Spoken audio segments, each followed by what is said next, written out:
So grateful for this day, this morning, and again, this response of skill and compassion when needed, and how grateful we are for a good outcome. So welcome, everyone, to this second talk of our summer session, exploring the way of practice realization, encountering, discovering, clarifying this way that is beyond words. So many words. Before knowing, and as intimate to you as your own heart. The one boundless heart. This heart. So yesterday we looked at the first 4 lines of Dogen's Genjo Koan verse, a sort of salvo of practice realization. And with it, Joshu's mu, a sun with stone melting power. And the fact itself.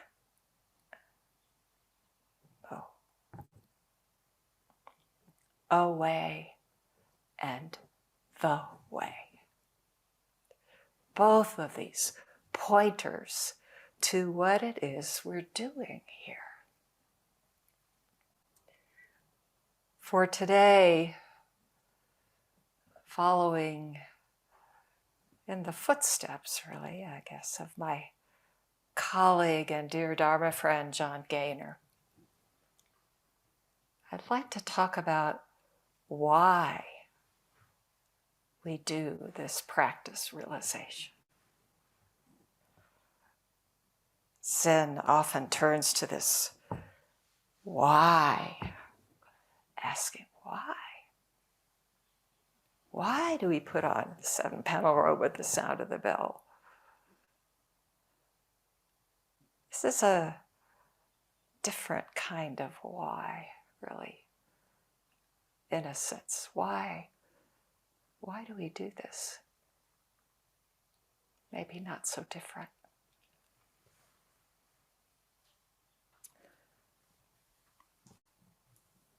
So why are we drawn to this practice, even to the rigor of sesshin?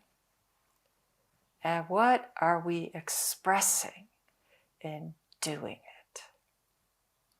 That might be the koan function.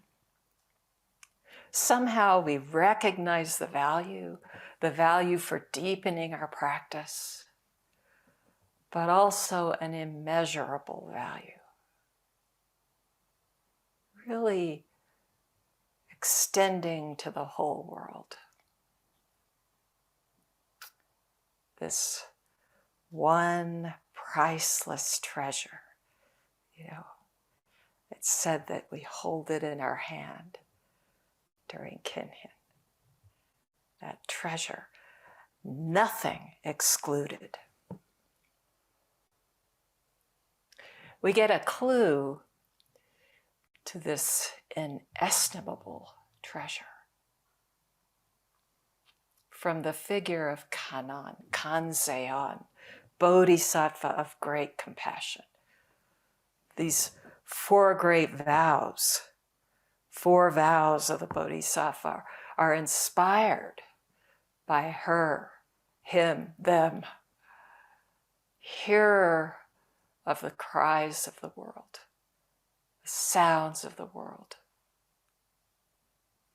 And we make these vows in light of Kannon's awakening, that awakening that is conveyed in the Heart Sutra.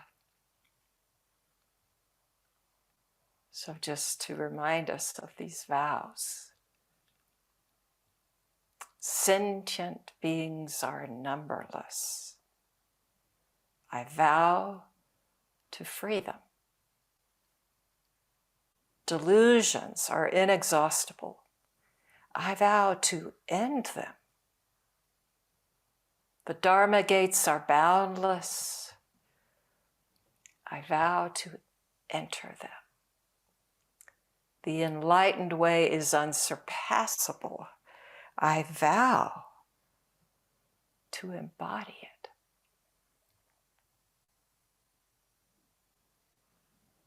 These vows are central to our practice.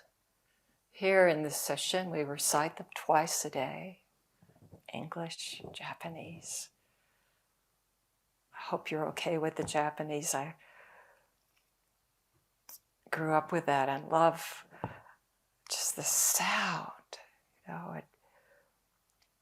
that we're not concerned with meaning, it's just this sound.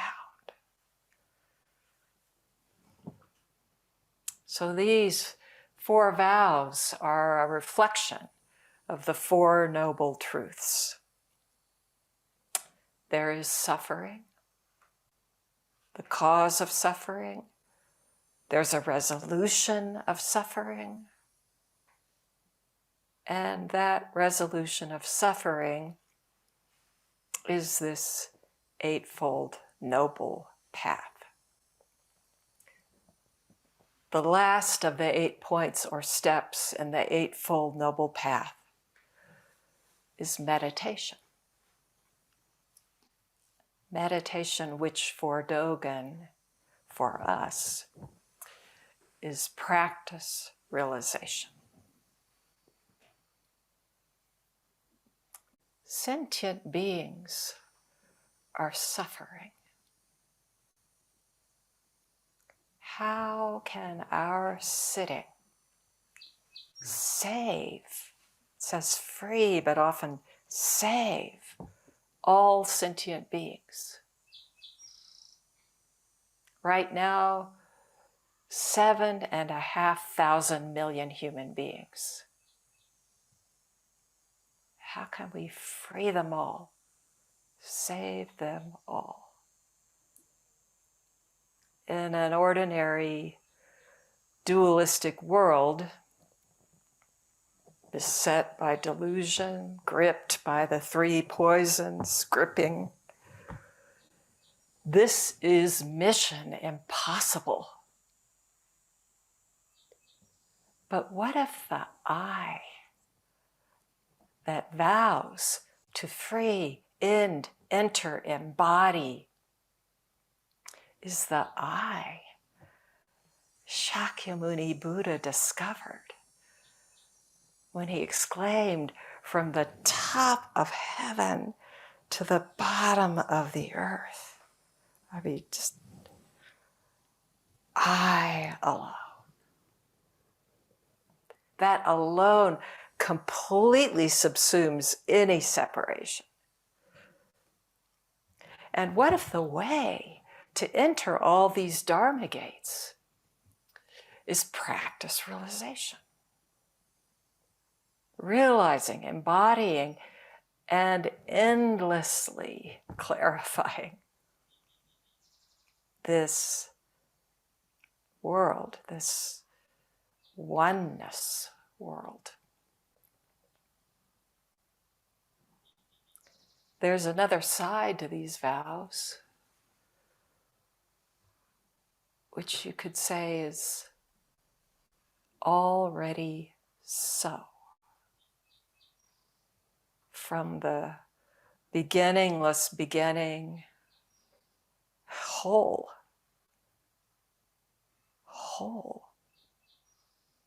intrinsically whole, saved, free. And not just freed, like unbound, untethered, but freedom itself.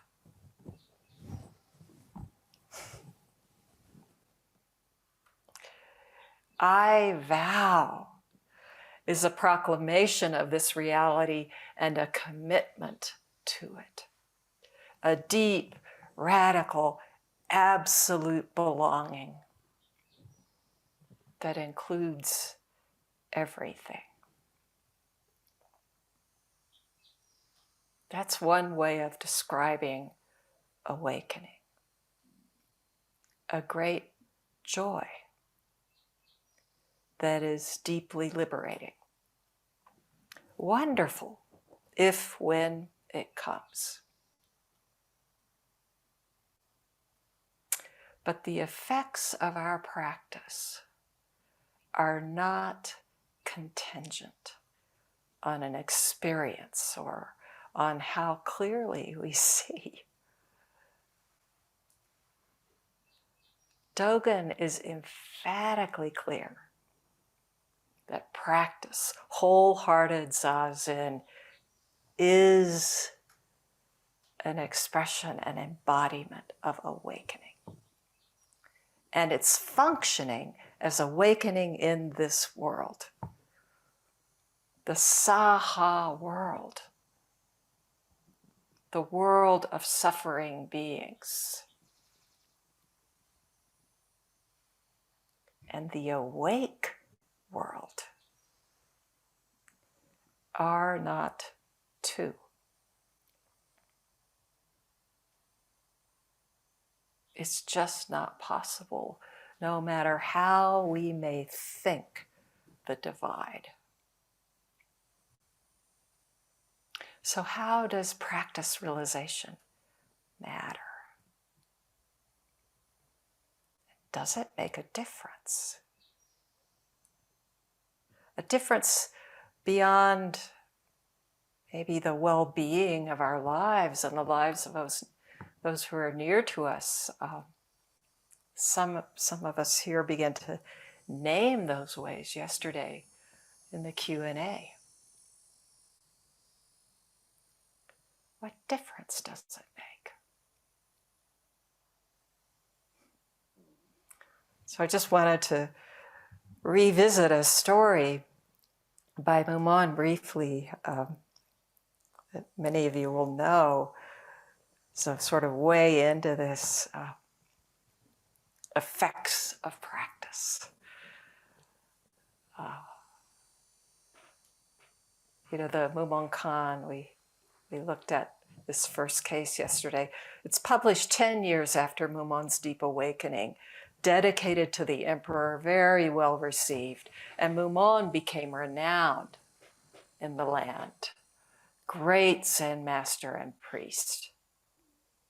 So there's this occasion when a serious drought comes and the emperor sends an envoy to call on Mumon to perform ceremonies to bring rain. A tall order. Really, really suffering this drought. So instead of these ceremonies, Mumon goes to the temple and sits in continuous silent meditation in zazen. And a couple days go by and an envoy from the emperor comes and asks Mumon, what are you doing? What are you doing to bring rain?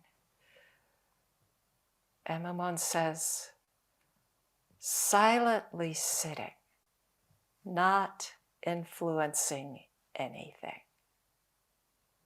Or another translation, non-influencing. Not doing any special rituals or rites, just sitting zazen, non-influencing.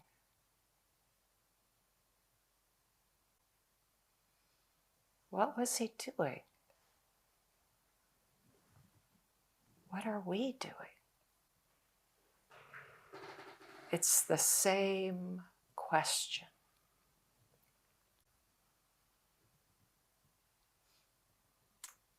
Luckily for Mumon, soon after this exchange with the envoy, the rains came and spread throughout the country.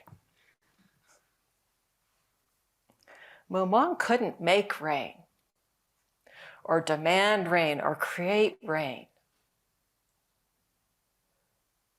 But he did what he could, sitting absolutely silently, absent wanting, absent any manipulation, just sitting, not doing anything.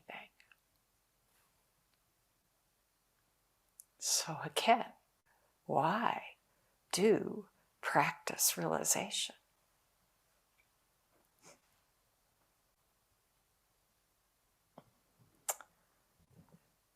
This essay we began looking into yesterday toward the verse at the beginning, it ends, it's a long essay, the Genjo Koan. And the very last line is Dogen's response to this question.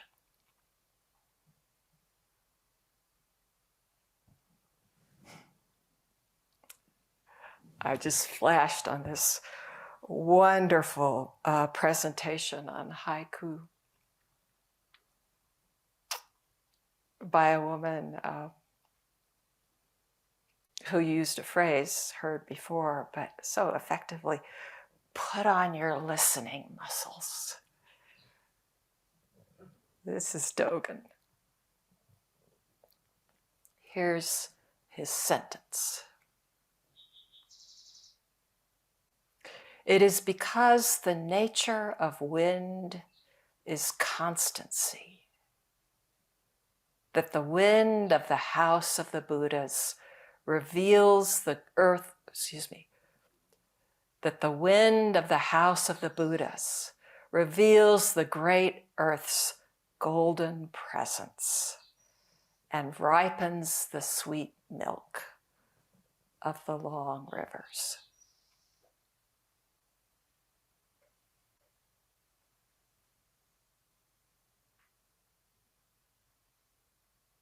I was just waiting for the bird, seems to be saying it so clearly.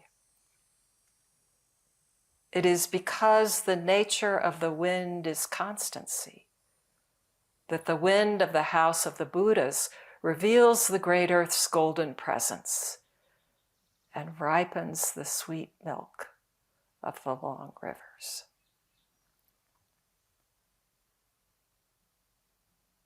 That's what we're doing. We may have a sense of this constancy, this wind, so dynamic, constant change. And then for Dogen, the wind of the house of Buddhism, or the Buddha house, is this practice realization, manifesting here and now. And what does it do? It reveals the great earth's golden presence. We give that names, oneness, emptiness, all-pervading radiance.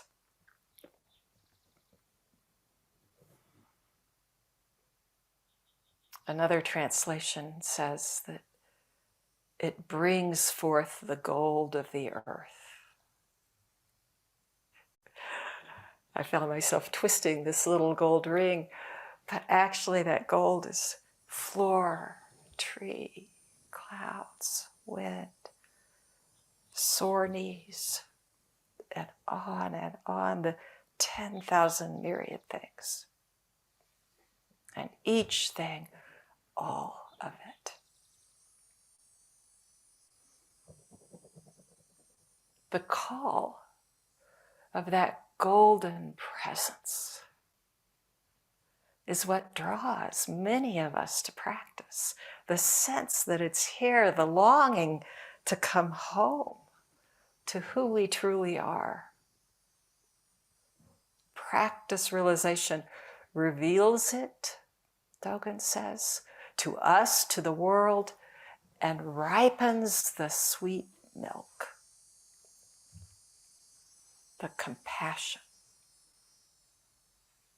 boundless compassion of the long rivers. The long rivers of suffering,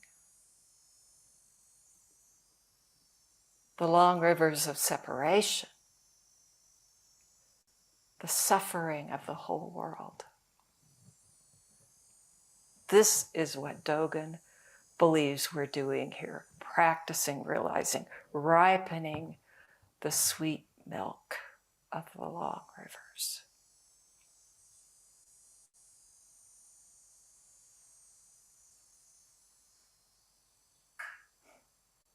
Can sense it somehow. In the Ginjo Koan essay, this sentence,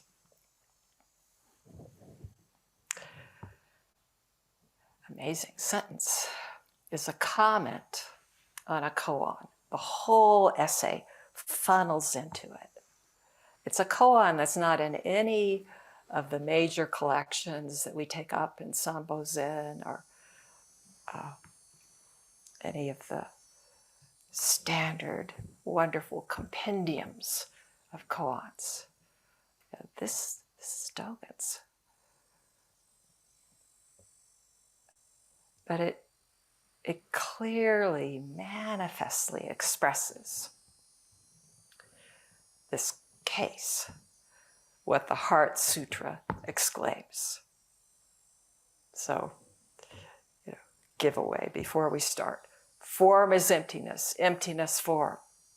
Form is exactly emptiness, emptiness exactly form. Just talking about this.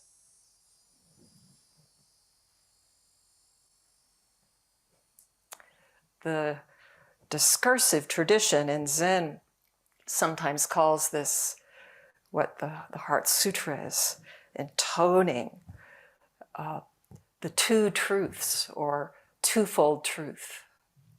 Truth one, this conventional world, this relative reality, and truth two, the essential or absolute reality. One and gone. Form, emptiness. Two truths. Kind of uncomfortable with that. But it's just a provisional teaching. There are not two. It's not one and zero. But like Konroshi liked to say, this fraction 1 over 0, or 25 over 0, or 967 over 0. So what does it all equal? Each one, 0. Each one equal, utter equality. As Natalie put it yesterday, we were reading, 0 is the mark. And yet, there's no other 0 than this. Ultimate reality is this, here, now. There's not some other world.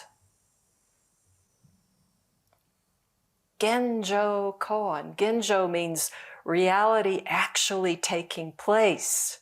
Genjo koan, actualizing the fundamental point. The fundamental point.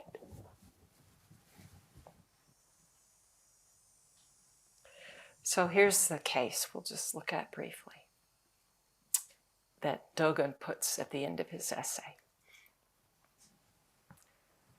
As Zen Master Mayu Baoche was fanning himself, a monk came up and said, "The nature of wind is constant. There is no place it does not reach. Why use a fan?" Mayu answered, You only know the nature of wind is constant. You haven't yet grasped the meaning of its reaching every place. Monk said, what is the meaning of its reaching every place? The master, the koan says, only fanned himself. The monk deeply bowed.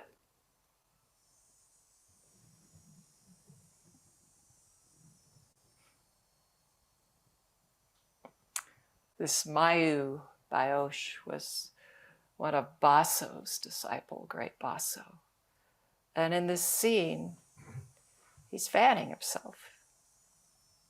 Maybe it's warm. And this monk, maybe thinking he can challenge his master, comes up and asks him, why are you using a fan? The Dharma is all pervading, empty of any hindrance. Why not just sit?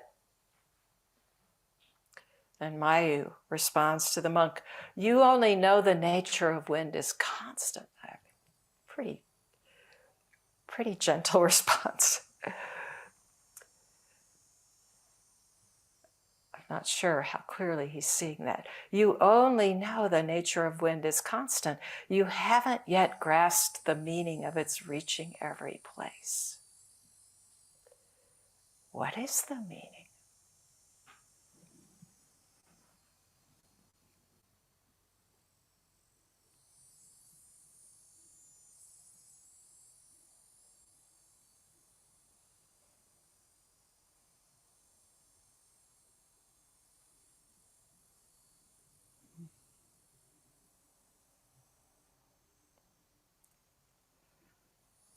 Just flashed on years ago hearing a talk by Ryon Roshi, totally different case.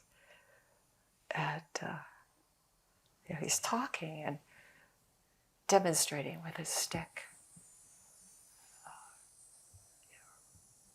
I, some years later, was struggling with a koan that we were circling back to, which keeps happening, always deeper. Sitting, not quite coming to it, and suddenly,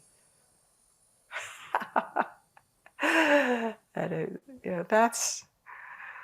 it's just all right here, right now. The master just fanned. So in effect, this monk is saying, if Buddha nature is everywhere and it's constant, reaching every place and all time, all space, all time, we don't need to do anything. We're fine. But that's not how this oneness world works. We're not fine. There's a lot of suffering. So much we can't really cope with it. We can't manage it. This suffering, not just our own. This is a reason for pursuing this practice. Maybe not the only one, there are many reasons, but pretty common, pretty root reason. One way of reading the 4 vows, maybe a very human way, is that we're trying to enable all this suffering to be reduced to nothing, and for this real world to be felt, realized, even if you're in a suffering state.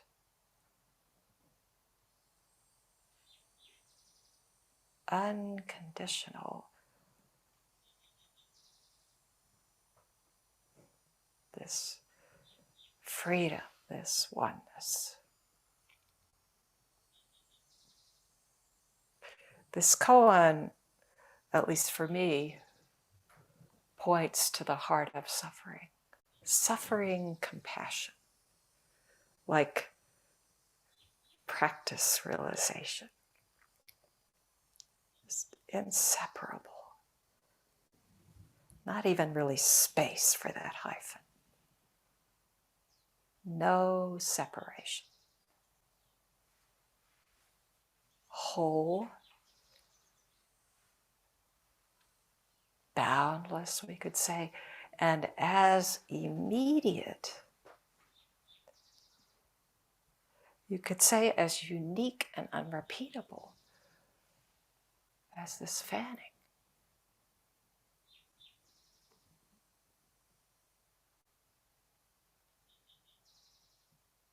Does it matter?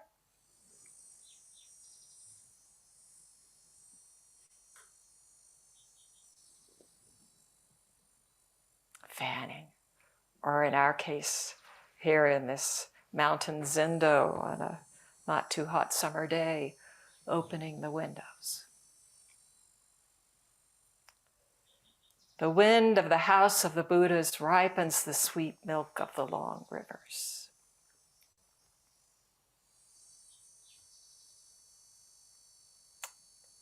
My good friend John says it's not very often that Dogen says anything like this. A specific comment on the effect of our sitting, ripening the sweet milk.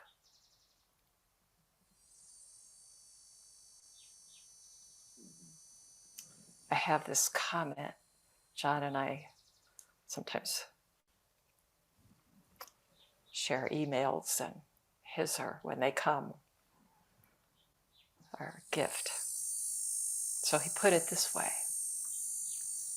Non-separation gives rise to these attributes. This no separation that we are practicing embodying, realizing, even whether we know it or not. This gives rise to the attributes of love and joy and gratitude, friendship, caring, and supporting community. Man, did we see that today.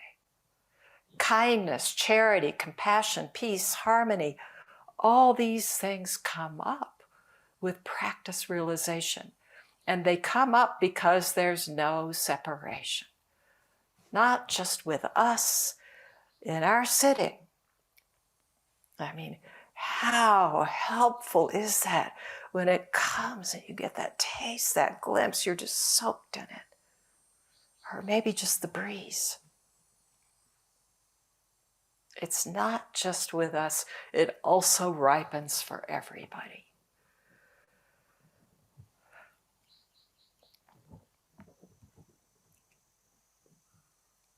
You might not believe that, but how could it not?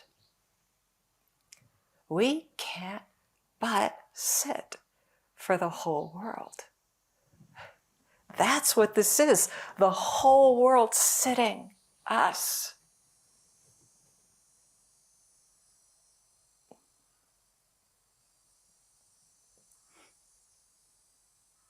This no separation is a fact.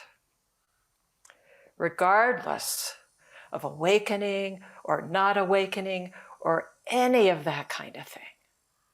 We're just doing this practice realization. And in doing it, we're actually fulfilling these vows that we make.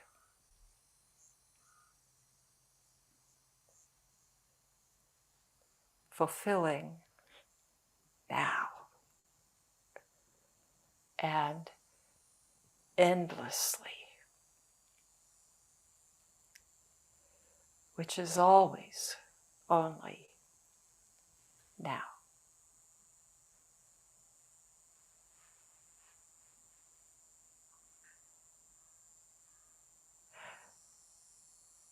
our bowing, our chanting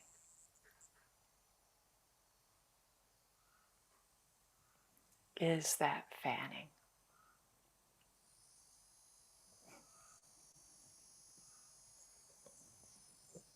And it's whole. Thank you so much for this shared practice.